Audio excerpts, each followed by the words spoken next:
what a lot of people don't know when it comes to a divorce and whether they're going to refi the property, sell the property, buy out an ex, keep it, is they don't really understand the options. And so most of the time they're so focused obviously on getting divorced and dealing with all the stressfulness that comes with it, whether you have kids or you have money, assets, splitting things up, who's paying for what, is somebody working, not working. If you own a property, usually that could be the biggest asset for most people. And they don't know how to handle it. So today I want to go through a couple of the action items that you want to think about. And basically, obviously, I've been doing loans for 18, 19 years. Unfortunately, I had to deal with many divorces and how we dealt with that.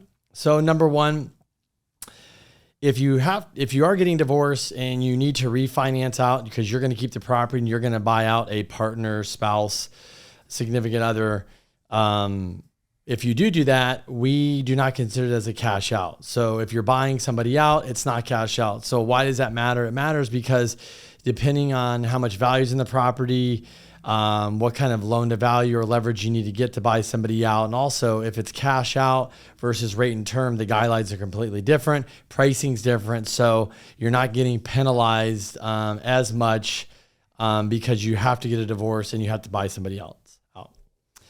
The other thing we want to talk about is if one person is going to buy another person out, they're going to cash them out, and that other person is going to go buy a home, they really need to think about a few things. One of the things they need to think about is, look, if it's a clean breakup, both have a job, you buy, the husband's out of the house, refi out, you give him $250,000, he goes on his merry way, buys another property, no problem.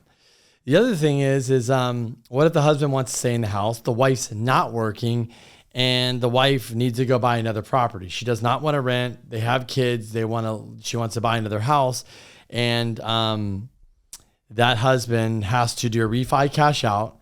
And then also that husband needs to pay alimony, and that wife needs to qualify for a new mortgage. So a couple things to think about. Number one, for some people, if the husband has to refi cash out, and on top of that, he has to pay the wife a spouse support every month or child support, and he does not have the wherewithal to do everything to cash out, and you have to sell the property, you might be better off before you even get the divorce, before you know the numbers, before he's paying alimony support, you've come up with anything in concrete that's, established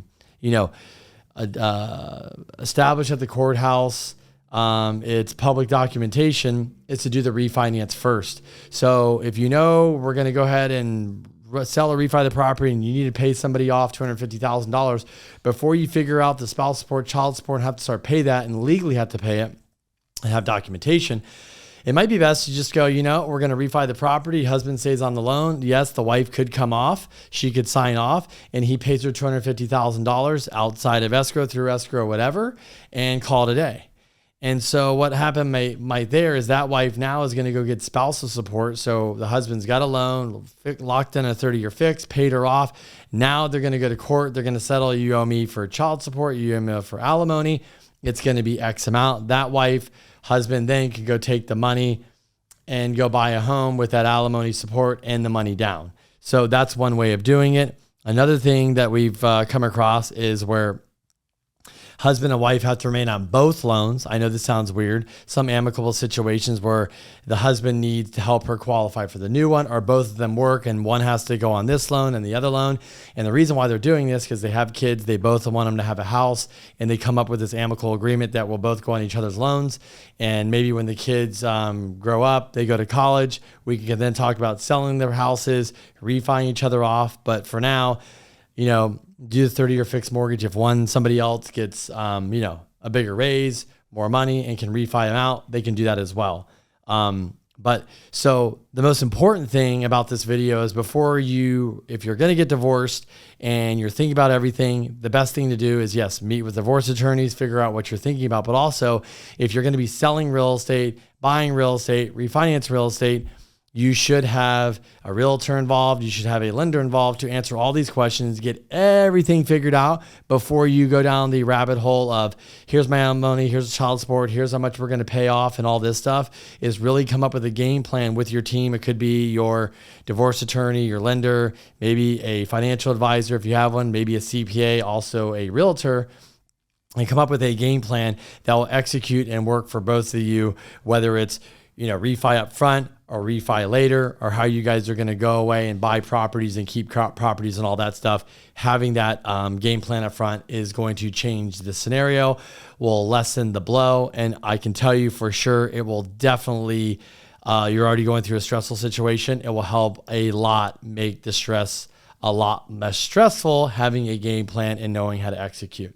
If you have any more questions or I can help you, I know this is always a fun topic. I'm here to help. I've done many divorce purchases, refis, cash outs, all the topics I just talked about. We've done them very successfully, and I'm here to help.